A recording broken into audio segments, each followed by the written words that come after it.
We thought we dodged a bullet.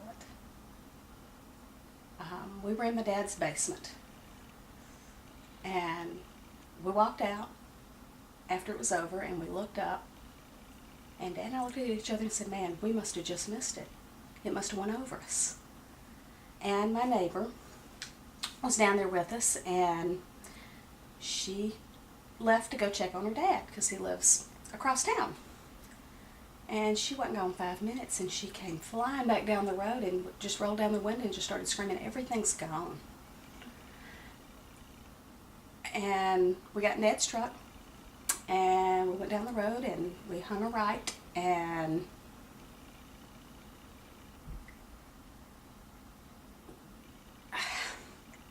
we saw, I mean, it's hard to describe, but it's like these old war movies. Mm-hmm. I don't know what it's like to go through a war, but I have a pretty good idea now. You just looked up and there was smoke, and there were sirens, and there were screams. I don't really like to talk about what Allah saw that night, what Allah did that night.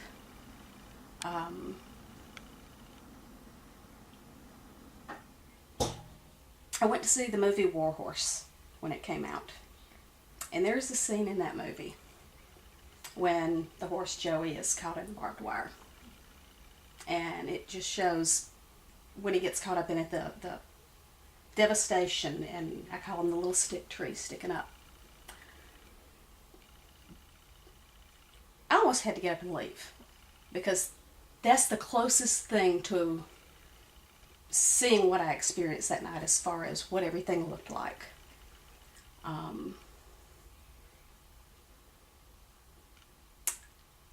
I saw big, huge, men, cops, EMTs, just literally hitting their knees crying.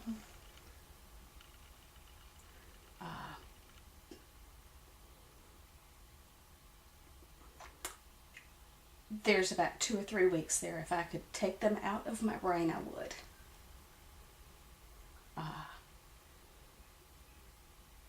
I would like to forget it. I can't.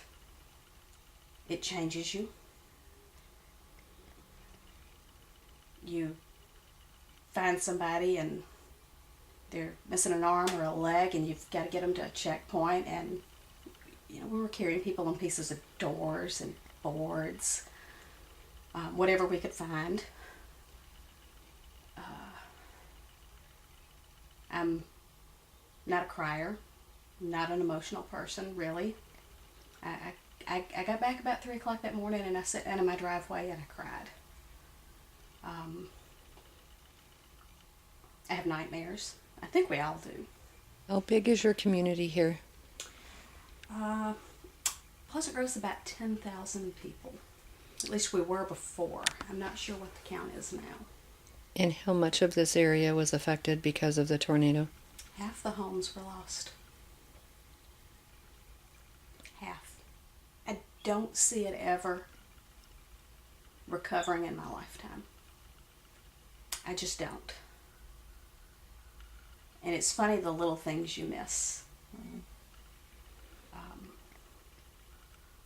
The landmarks, the people. I mean, they may not have lost their life, but there's a lot of them that have moved away that won't come back.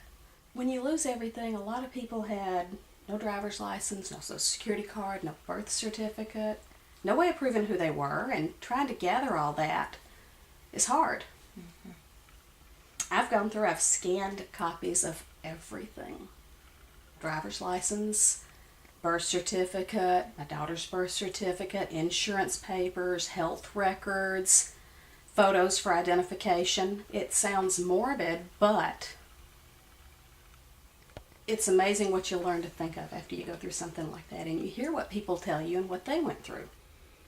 And as tornado season starts ramping up again, that's got to bring up all of the fear and uncertainty and wondering how you're going to survive through this season. It does.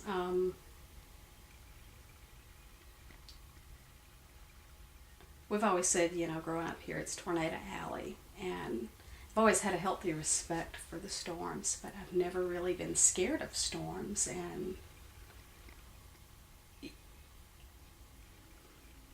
it doesn't have to be a bad storm now, just, dark skies and thunder, and I don't like it. Sirens are the worst. Sirens are bad. It's almost surreal to stand there and look up around all this devastation and just see the helicopters and the sirens, and when they started turning power on. Smoke from fires. They turned power on and there'd be a house standing there that wasn't damaged, and there'd be a wire, and poof, a fire would pop up.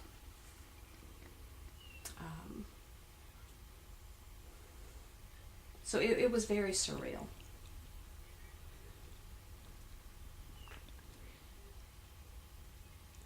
I can't even imagine how that would make you feel when you see a storm coming and you would want to know where your family's at, and almost in a state of panic until you knew where everybody would be.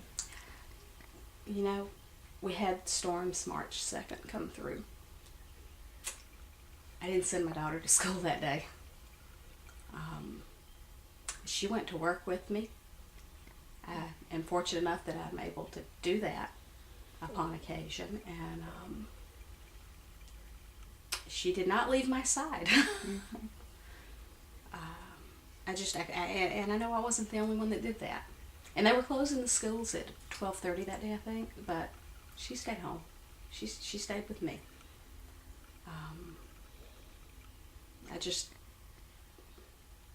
If there's a storm, she's going to be with me.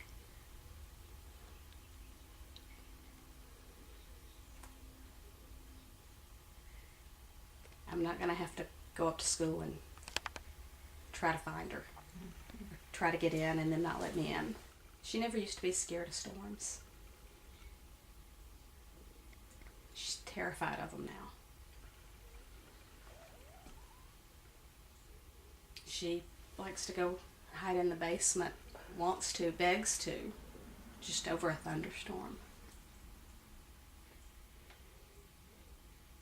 And I sit there and think, we made it through. What about the kids that, were crawling out of rubble that night, and how they feel, and how they are? The churches worked together with each other, with the public, through social media. If it weren't for the churches, people would have gone hungry, people wouldn't have had shelter. That's where the volunteers would gather, were the churches, and things would get organized and get mobilized, and you'd go there to find out what work needed to be done, and they kept a list of people that needed help, things that needed doing, and that's where you could go find all that out. Didn't they actually act as almost like a bulletin board for the community if people were missing, or yes, they kept track and they used that as a sounding board for all the residents? They did. You checked in there. That's where you let everybody know you were okay and you were alive. Pretty much anything you needed, you went to church for. So they were like the peace of mind amongst the chaos. Mm-hmm. It was therapeutic for a lot of people, just to have somebody to listen to them. Right. What surprised me was Twitter and Facebook, without fail, I could post to. That's how most people knew I was alive. Amazingly. I couldn't get a call out, but I could get a Facebook post uploaded for some reason. So that was my means of communication for 2 or 3 weeks there, and was my lifeline. I've noticed on Facebook that there are several groups that have really come together and they work diligently to make sure that you guys are informed of the storms. They have almost become huge advocates for the communities and not just their main community, but all of the communities in general. Social media has really been a blessing with all this. We had Tumors for Tuscaloosa set up, and they were a hub not just for Tuscaloosa, but for all the communities affected. We have all kinds of storm update pages. I think it's been one of the biggest blessings that we've had through it all. I can remember seeing where they actually posted areas that needed the most help, and they'd post who to contact and addresses where to go, and they would tell you exactly what to take to those addresses and what kind of materials needed and specific individuals they were looking for the work that needed to be done that day. And that to me is, it cuts through all the red tape and it makes the recovery process a little bit faster. It does. It really does. It played a huge part. Well, with that being said, I think it's going to play a huge part in the continuing process as far as your recovery goes. Even YouTube, and being able to put video out on YouTube where people, seeing how our mainstream media fails to cover a lot of what needs to be covered, it's nice to have these different avenues and actually to be able to show the reality of what's actually happening to communities throughout the United States. Very true. You get a different perspective from somebody walking around among it all than you do from a helicopter overhead shooting scene. And you get that perspective from somebody that's got their iPhone or their cell phone or their little camcorder, and they're driving around shooting the video. You get that same kind of feel. It's almost a little more personal. They see it from a different perspective. They're not seeing it from their next paycheck and making a story to possibly win themselves some prize. They're looking at it as a human interest and a human interaction issue. It's because they care. It's my little town. It's my people. They hurt. They still hurt. There are days I drive through town and I think, I can't. I want to move. Because it's like going through a ghost town. But I can't. Yeah, honey. Thank you. I can't leave it now. There's still too much to be done. This is where I want to raise my daughter. And this is where I'll die. This is one of those things that we have to help get better. Just on a more massive scale. But if everybody pitches in and everybody helps, you know, as they say, many hands make light the work. And that's what it takes, is everybody pulling through and helping. And everybody across the state has been wonderful, especially immediately after.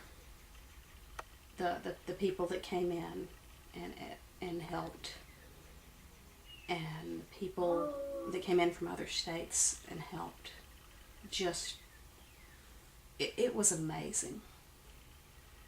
It's almost overwhelming when you think about it. It makes you believe in people.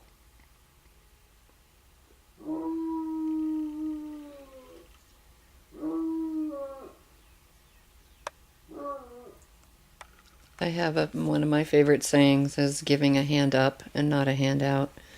And I think that is something that you see in the time of need, is that more people realize that it only takes an instant and people's lives are forever changed. And I think when people see that those kinds of situations are happening more and more often, that we really, really need to become more unified and get past our political differences and the stereotypes and all of the other things that ultimately are so insignificant, and just reach our hands out and help those around us. And I think that that's what's going to make our country better, and that's what's going to make the world a better place. I think that's very true. I hope it's a lesson that our children learn and take to heart. Because we all do need each other.